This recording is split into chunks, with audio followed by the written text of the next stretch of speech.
Olá, meu amigo, minha amiga, meu nome é Edson Klebs Negri, sou professor de filosofia, sou formado em teologia e sou psicanalista. Hoje, dia 29 de julho, nós faremos a nossa reflexão do texto apresentado pela Igreja, segundo também o calendário litúrgico, do capítulo 13, versículos de 47 a 52 do Evangelho de Mateus. Também faremos uma reflexão do texto do dia 28 de julho, que é Mateus capítulo 13, versículos 44 a 46. É importante então nós fazermos esta reflexão como se fossem duas reflexões, porque no dia 28 nós não fizemos e hoje então nós retomamos e continuamos com a nossa trajetória, que já fazem alguns dias que nós estamos refletindo os versículos ou as parábolas do capítulo 13 de Mateus. Ele é composto, este capítulo, por 7 parábolas. E é importante também nós sabermos que o Evangelho de Mateus, como Mateus era então um judeu, escreveu o Evangelho para os judeus, as características da sua literatura é também uma literatura judaizante que fala. Na época se utilizava essa expressão. E é importante nós percebermos como que todo o Evangelho, que são 28 capítulos, é o maior evangelho que nós temos dos 4 evangelhos, aonde nós temos 5 partes. Ou seja, o Evangelho de Mateus foi dividido em 5 partes. E essas divisões, elas foram colocadas como se o próprio texto do Evangelho, o todo, né, o macro texto, que é o Evangelho inteiro, estivesse fazendo uma alusão aos 5 primeiros livros da Bíblia. O livro do Gênesis, o livro do Êxodo, o livro do Levítico, o livro dos Números e o livro do Deuteronômio, que é conhecido como Pentateuco. E é importante nós percebermos que neste texto, ou seja, no Evangelho, claro, quando o texto aqui, o macro texto, que é o Evangelho inteiro de Mateus, nós vemos que Jesus é quase uma representação de Moisés. Por mais que Jesus, nós sabemos que ele, para a teologia cristã, ele é a superação de Moisés. Ele é a superação do Pentateuco. Ele é a superação dos 10 mandamentos. Por isso que no capítulo 5 de Mateus, nós também vemos e encontramos ali as bem-aventuranças. As bem-aventuranças são constituídas por 9 bem-aventuranças. Assim como os mandamentos, 10 mandamentos, lá do Êxodo, capítulo 20, não são 10 mandamentos. Na origem, são 9 mandamentos. Então é importante nós sabermos essa diferença. Somente depois de muito tempo que o nono mandamento, ele ganhou assim, uma divisão e acabou entrando o 10º mandamento. Então é importante que nós façamos esse estudo, por isso que as nossas reflexões aqui, elas são sempre uma reflexão teológica, não é uma homilia, não é também uma meditação, vamos dizer assim, né? Mas sim um estudo. Agora, não quer dizer que aquilo que nós estamos fazendo não contribua com a espiritualidade, com a mística, com a questão da meditação. Ajuda também. Mas o nosso objetivo é estudar o texto na sua composição e, no mesmo tempo, estudá-lo nas entrelinhas para entendermos e compreendermos o significado por detrás daquilo que está escrito. Aí fica muito mais fácil, sem dúvidas, para nós também irmos amadurecendo na fé. E aquilo que eu sempre gosto de dizer, a fé também fica uma fé mais leve, mais suave. Aquilo que Jesus já disse no Evangelho, também de Mateus, no capítulo 11. O meu fardo é leve, meu jugo é suave. Ou seja, aprendermos com Jesus a viver a fé de uma forma comprometida. Assumirmos a fé em Jesus, no seguimento de Jesus, numa fé enraizada na realidade em que nós estamos vivendo.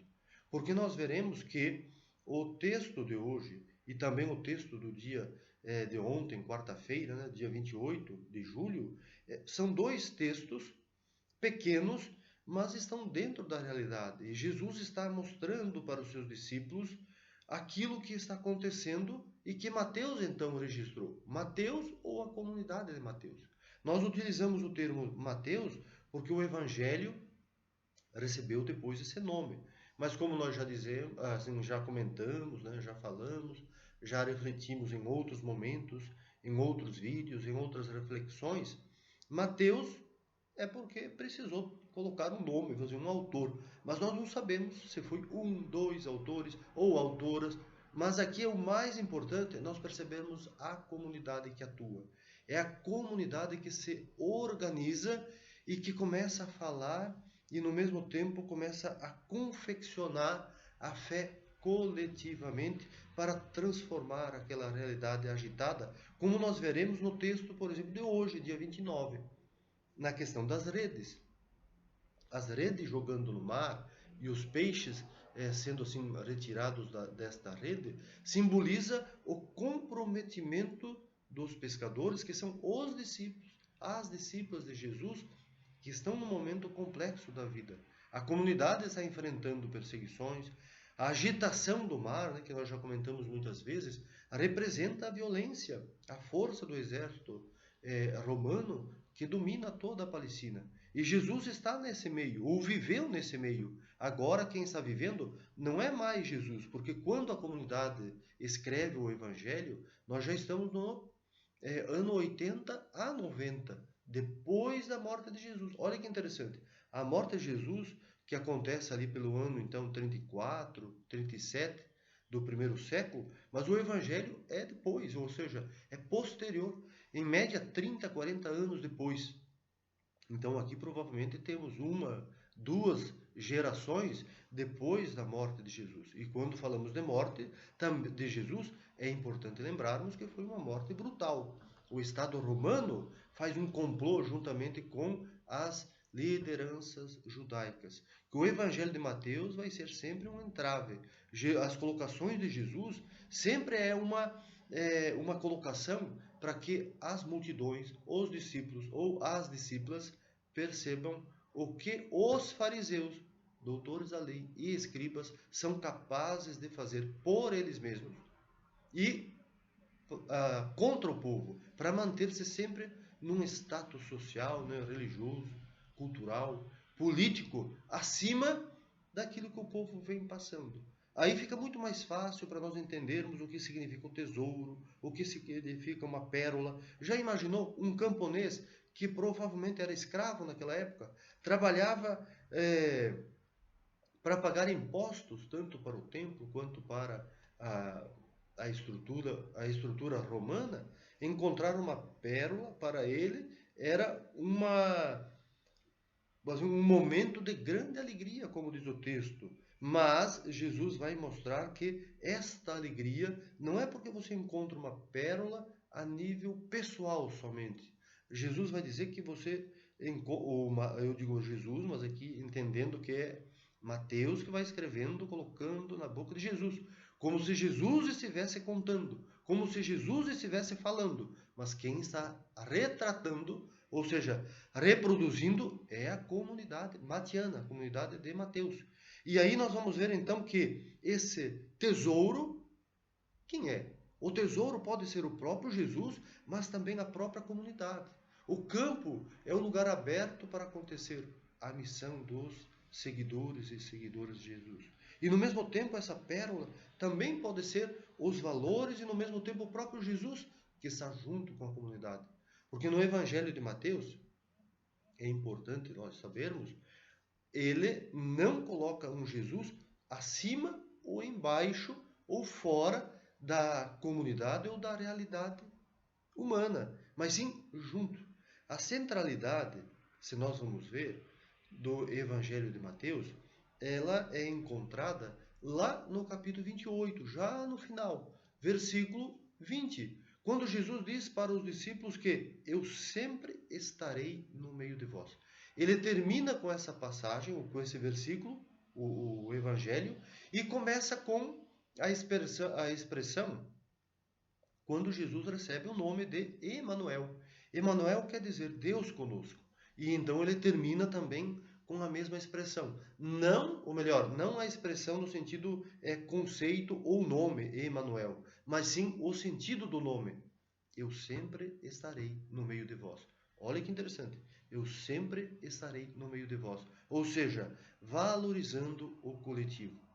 Os evangelhos de Jesus, ou seja, os evangelhos de Jesus também é uma maneira de dizer, mas os evangelhos que nós encontramos, que são 4, todas as vezes que nós lermos, nós sempre encontraremos Jesus falando para a comunidade.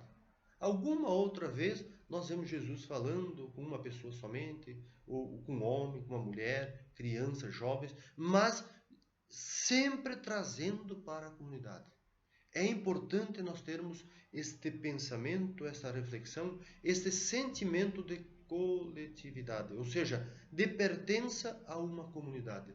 Não somente assim, utilizamos muitas vezes a expressão instituição, como nós temos hoje, mas sim para fazer com que as instituições também sejam coletivas, sejam comunitárias e que assim desenvolvamos e fluamos dentro de nós a sensibilidade e o compromisso com assim, um compromisso cooperativo, sempre para o bem do todo.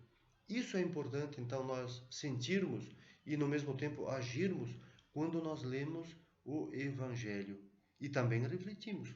Por isso, então, meus amigos e amigas, vamos ler o Evangelho do dia 28 e depois, na sequência, nós já leremos o Evangelho do dia de hoje, dia 29 de julho. Naquele tempo, Jesus disse aos seus discípulos: o reino do céu é como um tesouro escondido no campo. Um homem encontra e o mantém escondido. Cheio de alegria, ele vai, vende todos os seus bens e compra esse campo. O reino do céu é também como um comprador que procura pérolas preciosas. Quando encontra uma pérola de grande valor, ele vai, vende todos os seus bens e compra essa pérola. Esse texto, meus amigos e amigas, é do dia 28. Agora começamos o do dia 29, ou seja, o de hoje. O reino do céu é ainda como uma rede lançada ao mar. Ela apanha peixes de todo tipo. Quando está cheia, os pescadores puxam a rede para a praia, sentam-se e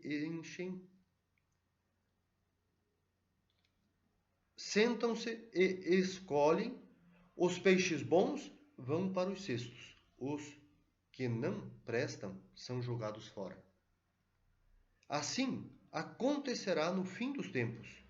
Os anjos virão para separar os homens maus dos que são bons e lançarão os maus na fornalha de fogo. Aí eles vão chorar e ranger os dentes. Vocês compreenderam tudo isso? Eles responderam: sim. Então Jesus acrescentou: E assim, todo doutor da lei que se torna discípulo do reino do céu é como pai de família que tira do seu baú coisas boas ou novas e velhas. Vejamos então como que os textos são distribuídos em 3 parábolas. As parábolas, como já foram assim muitas vezes comentadas ou refletidas por nós também, mas sempre é importante nós refletirmos de novo, porque cada vez que nós contamos uma parábola e buscamos explicar o sentido da mesma, nós ganhamos uma nova conotação ou novos sentidos, porque a palavra parábola ela é muito extensa, muito densa. Não se deduz aqui uma parábola, ou melhor, não se reduz somente a um escrito, mas sim ao significado que ela produz em nós. Por isso que se hoje nós então colocarmos as duas parábolas, a do tesouro e no mesmo tempo a da pérola, que constitui o primeiro capítulo, nós percebemos como que naquela época muitas pessoas, quando ouviam dizer e percebiam que havia ameaça de guerras, perseguições, invasões de suas propriedades, muitos camponeses enterravam aquilo que eles tinham de valor, moedas e também joias.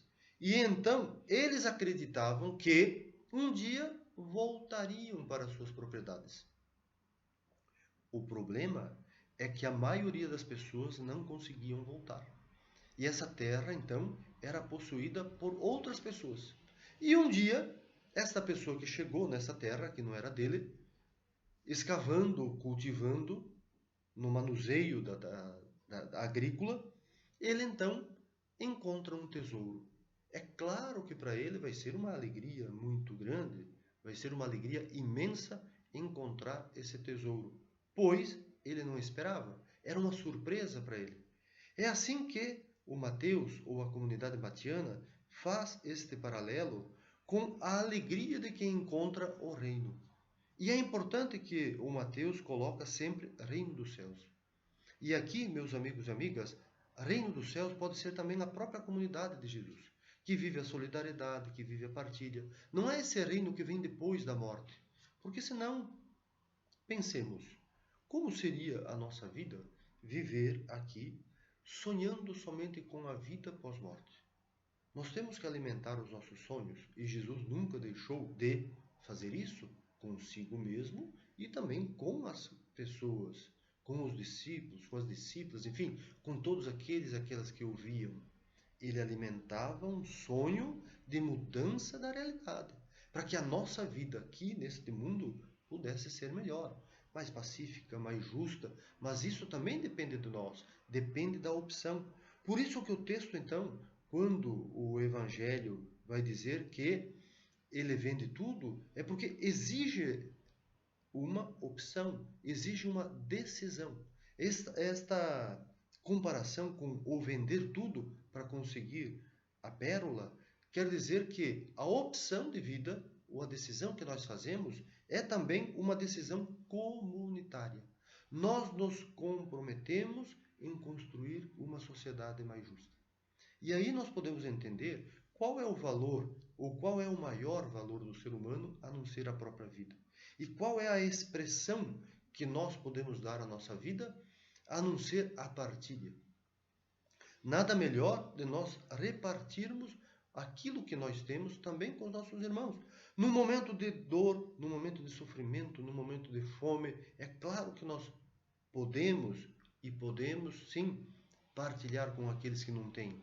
O valor da vida, ele está acima de qualquer coisa. Aquilo que nós já comentamos várias vezes também. Jesus apresenta a vida sempre como superior a qualquer tipo de lei. Quando nós invertemos uma comunidade, uma sociedade que perverte, vamos dizer, esta ordem, colocando a lei acima da vida, ela não é uma comunidade ou uma sociedade cristã. Só pode se dizer cristão e cristã ou uma comunidade cristã aquela comunidade ou aquela sociedade ou aquela pessoa, então, que diz que a lei nos ajuda a viver, então. Mas o ser humano, ele tem todo o direito de ressignificar essa lei para melhor nós vivermos coletivamente. A lei não pode estar acima de uma pessoa para machucar a pessoa, agredir a pessoa ou diminuir a pessoa.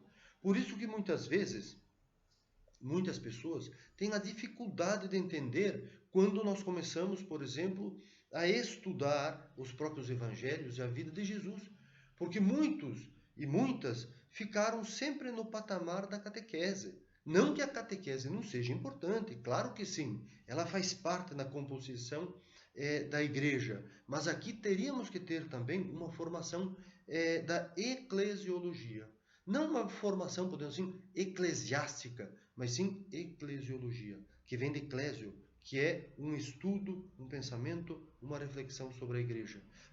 Para nós entendermos o papel da igreja na sociedade.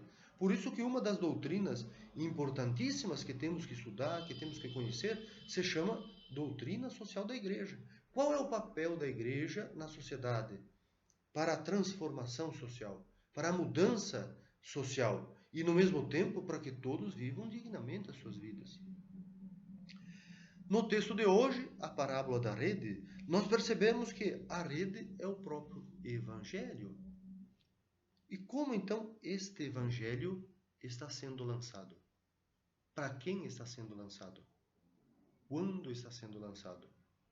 Como está sendo lançado? E quem está sendo, podemos dizer assim, atingido, num bom sentido da palavra, por essa rede?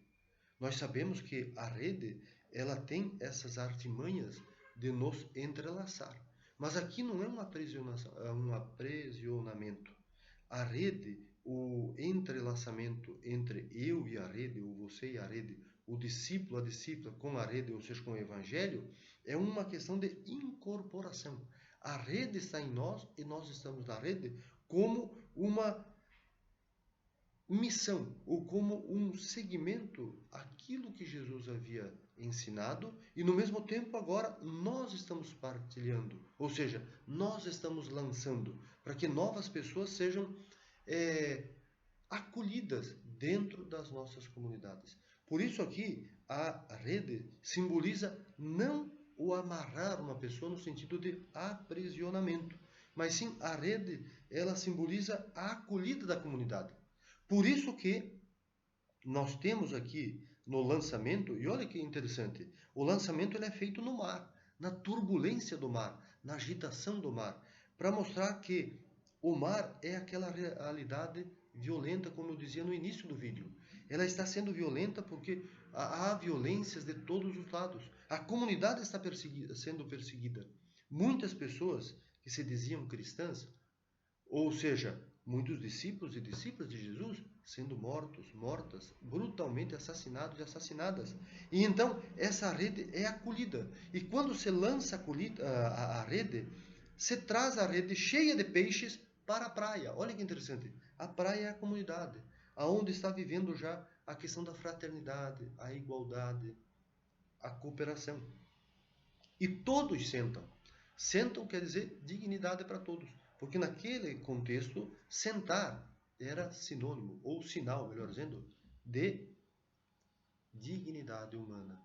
Todos, então, têm a mesma dignidade. Os peixes bons e maus, eles podem ser a representação do próprio ser humano. Todos nós podemos ser o peixe bom e mau. E lembremos aqui que no Antigo Testamento, principalmente no livro dos Levíticos, ali nós temos a lei do puro e do impuro. E para os judeus haviam peixes que eram os peixes puros, ou seja, os comestíveis, e os impuros que eram jogados de volta ao mar, que eles não eram comidos. Aqui não serviam para alimento, porque quem comesse esses peixes, eles também se tornariam então impuros. É importante nós percebermos que a rede acolhe a todos. E cabe aqui à comunidade acolher a todos, porque nós todos podemos ser, então, esses peixes bons ou maus. E agora cabe à comunidade que entendeu qual é o projeto de Jesus e, no mesmo tempo, qual é a mensagem de Jesus, transmitir isso na vivência.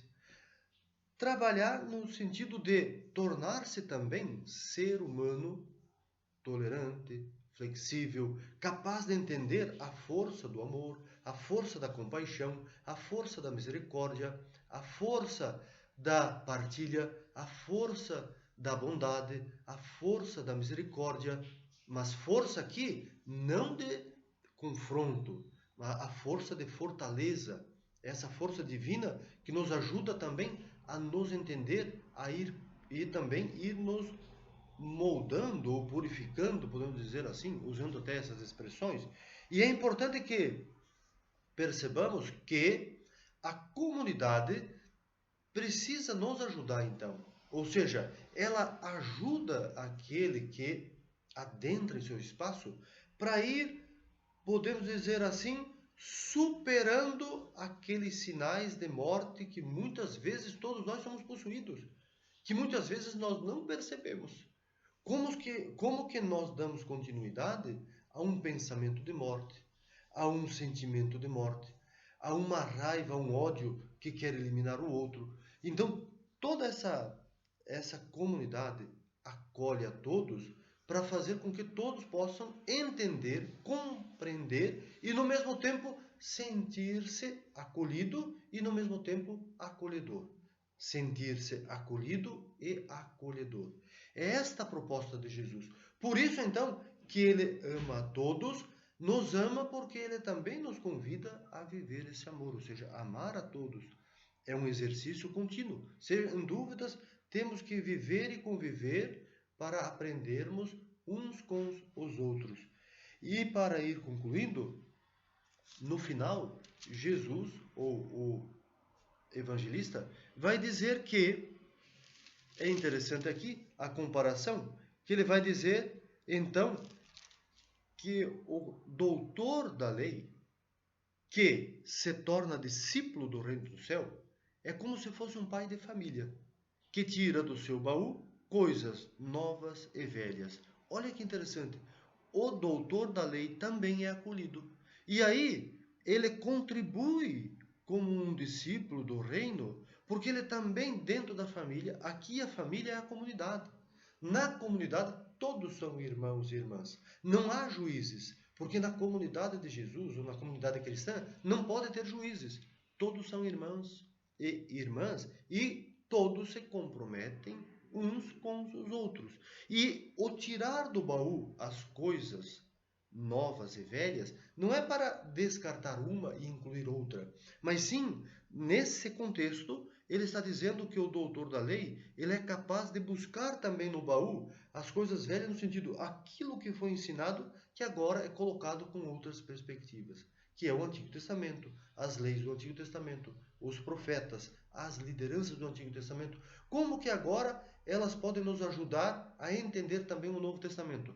É claro que Jesus é a superação da lei. Superação no sentido de nós sermos capazes de viver a nossa vida sem aquelas leis que nós encontramos muitas vezes do Antigo Testamento, que podemos então sentir que elas ainda diminuem o ser humano. Porque Jesus, como disse já em outros momentos, nunca diminuiu a pessoa humana. Ele vem para fazer com que nós também sejamos irmãos e irmãs dele. Vejamos, Jesus veio e vem a cada dia na comunidade ou pela comunidade para fazer com que todos nós não sejamos diminuídos, mas sim sejamos filhos e filhas desse pai e mãe que é o divino, que Jesus se encarna, ou seja, em quem Jesus se encarnou. É importante, meus amigos e amigas, que descubramos a cada dia quais são os valores, quais são os tesouros, quais são as pérolas e como nós estamos utilizando essa rede do Evangelho para nós vivermos e, no mesmo tempo, acolhermos a todos e ajudarmos, então, a construir uma sociedade onde nós possamos todos chamá-la de Reino dos Céus, ou seja, um lugar vivível, um lugar onde a partilha e a cooperação sejam os fundamentos desta sociedade. Que o Deus de Jesus nos abençoe e nos guie. Um abraço a todos e a todas.